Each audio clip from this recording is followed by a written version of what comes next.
بخاری مسلم کی حدیث میں ہے، سید عالم صلی اللہ علیہ وآلہ وسلم نے فرمایا، تم لوگوں کا مادہ پیدائش ماں کے پیٹ میں 40 دن تک نطفہ رہتا ہے، پھر اتنی ہی مدت خون بستہ ہو جاتا ہے، پھر اتنی ہی مدت گوشت کی بوٹی کی طرح رہتا ہے، پھر اللہ تعالیٰ فرشتہ بھیجتا ہے جو اس کا رزق، اس کی عمر، اس کے عمل، اس کا بدبخت ہونا یا نیک بخت ہونا لکھتا ہے، پھر اس میں روح پھونکتا ہے۔ اللہ تعالیٰ انسان کی پیدائش اس طرح فرماتا ہے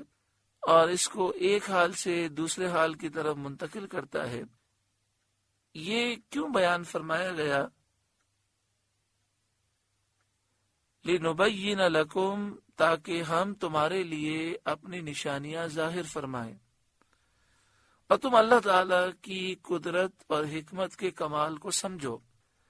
اور اپنی ابتدائے پیدائش کے حالات پر نظر کر کے سمجھ لو کہ جو قادر برحق بے جان مٹی میں اتنے انقلاب کر کے جاندار آدمی بنا دیتا ہے، وہ مرے ہوئے انسان کو زندہ کرے تو اس کی قدرت سے کیا بعید ہے۔ وَنُقِرُّ فِي الْأَرْحَامِ مَا نَشَاءُ إِلَىٰ أَجَلٍ مُّسَمًّى، اور ہم ٹھہرائے رکھتے ہیں ماؤں کے پیٹ میں جسے چاہیں ایک مقرر میعاد تک، یعنی ولادت کے وقت تک۔ ثُمَّ نُخْرِجُكُمْ طِفْلًا، پھر تمہیں نکالتے ہیں بچہ۔ ثُمَّ لِتَبْلُغُوا أَشُدَّكُمْ، پھر اس لیے کہ تم اپنی جوانی کو پہنچو، یعنی تمہیں عمر دیتے ہیں، تمہاری عقل اور قوت کامل کرتے ہیں کہ تم جوانی کو پہنچ جاتے ہو تو تمہاری عقل اور قوت کامل ہو جاتی ہے۔ وَمِنْكُمْ مَنْ يُتَوَفَّى، اور تم میں کوئی پہلے ہی مر جاتا ہے۔ وَمِنْكُمْ مَنْ يُرَدُّ إِلَىٰ أَرْذَلِ الْعُمُرِ، اور کوئی سب میں نکمی عمر تک ڈالا جاتا ہے اور اس کو اتنا بڑھاپا آ جاتا ہے کہ عقل و حواس درست نہیں رہتے، اور وہ ایسا ہو جاتا ہے لِكَيْ لَا يَعْلَمَ مِن بَعْدِ عِلْمٍ شَيْئًا، کہ جاننے کے بعد کچھ نہ جانے اور جو جانتا ہو وہ بھول جائے۔ یعنی عمر جب بہت زیادہ ہو جاتی ہے، 70 سال، 80 سال، 90 سال، 100 سال، تو بسا اوقات انسان اس عمر کو پہنچ جاتا ہے کہ پھر وہ ساری چیزیں بھول جاتا ہے، اور جاننے کے بعد بھی ایسا ہو جاتا ہے گویا کہ وہ کوئی چیز نہیں جانتا۔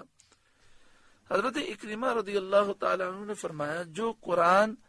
کی مداومت رکھے گا، یعنی قرآن پاک ہمیشہ پڑھے گا، غور و فکر کرے گا، تو وہ اس حالت کو نہ پہنچے گا، یعنی بڑھاپے میں بھی اس کے اعضاء اس حالت کو نہ پہنچیں گے،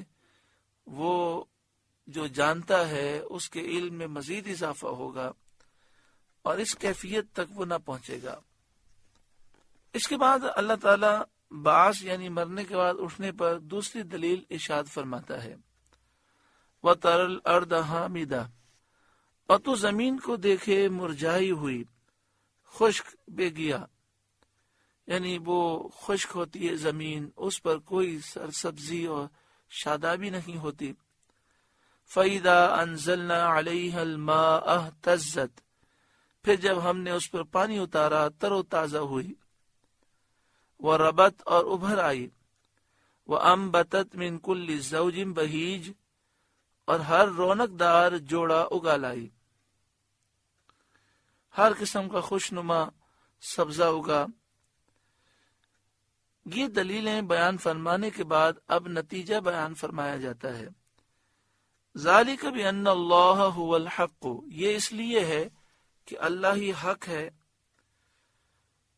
اور یہ جو کچھ ذکر کیا گیا آدمی کی پیدائش اور خشک بے گیا زمین کو سرسب و شاداب کر دینا، اس کے وجود کی دلیلیں ہیں، اس کی حکمت کی دلیلیں ہیں، اس سے اللہ کا وجود بھی ثابت ہوتا ہے۔ وَأَنَّهُ يُحْيِي الْمَوْتَى، اور یہ کہ وہ مردے زندہ فرمائے گا، وَأَنَّهُ عَلَى كُلِّ شَيْءٍ قَدِيرٌ، اور یہ کہ وہ سب کچھ کر سکتا ہے، وَأَنَّ السَّاعَةَ آتِيَةٌ لَا رَيْبَ فِيهَا،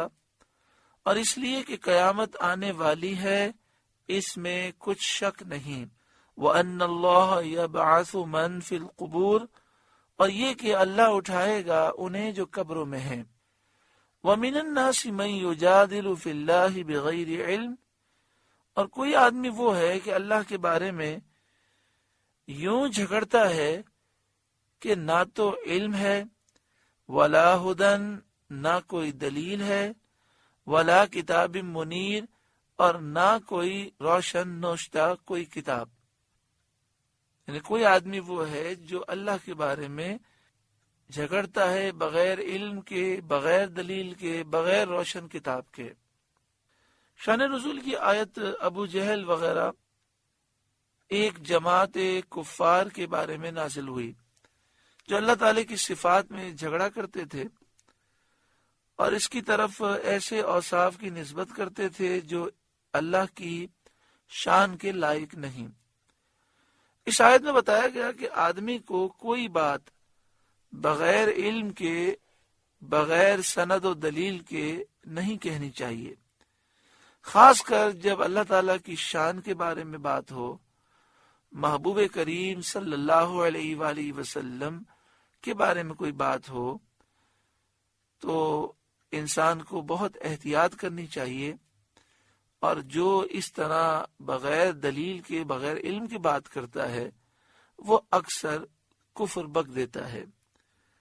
اور جو بات علم والے کے خلاف بے علمی سے کہی جائے گی وہ باطل ہوگی۔ پھر اس پر یہ انداز کہ بندہ بغیر علم کے، جہالت کے ساتھ بات کرے اور پھر اس پر اصرار بھی کرے اور تکبر بھی کرے، اور اصرار کرتے ہوئے، تکبر کرتے ہوئے حق سے اپنی گردن موڑے ہوئے بھی ہو، تو کتنا بد نصیب ہے کہ اس قدر غرور ہے کہ اپنی غلطی کو بھی سننے کے لیے وہ تیار ہی نہیں۔ ثانیہ عطفہ لیضل عن سبیل اللہ، حق سے اپنی گردن موڑے ہوئے تاکہ اللہ کی راہ سے بہکا دے اور لوگوں کو اللہ کے دین سے منحرف کر دے، دور کر دے۔ لہو فی الدنیا خزی، اس کے لیے دنیا میں رسوائی ہے۔ لہو فی الدنیا خزی ونذیقہ یوم القیامت عذاب الحریق، اس کے لیے دنیا میں رسوائی ہے اور قیامت کے دن ہم اسے آگ کا عذاب چکھائیں گے۔ چنانچہ ابو جہل غزوہ بدر کے موقع پر ذلت و خواری کے ساتھ قتل ہوا، اور قیامت میں فرمایا کہ اسے آگ کا عذاب چکھائیں گے، اور اس سے کہا جائے گا ذالک بما قدمت یداک، یہ اس کا بدلہ ہے جو تیرے ہاتھوں نے آگے بھیجا، یعنی جو تو نے دنیا میں کیا، کفر، جھٹلانا، یہ اس کا بدلہ ہے۔ وَأَنَّ اللَّهَ لَيْسَ بِظَلَّامٍ لِّلْعَبِيدِ، اور اللہ بندوں پر ظلم نہیں کرتا،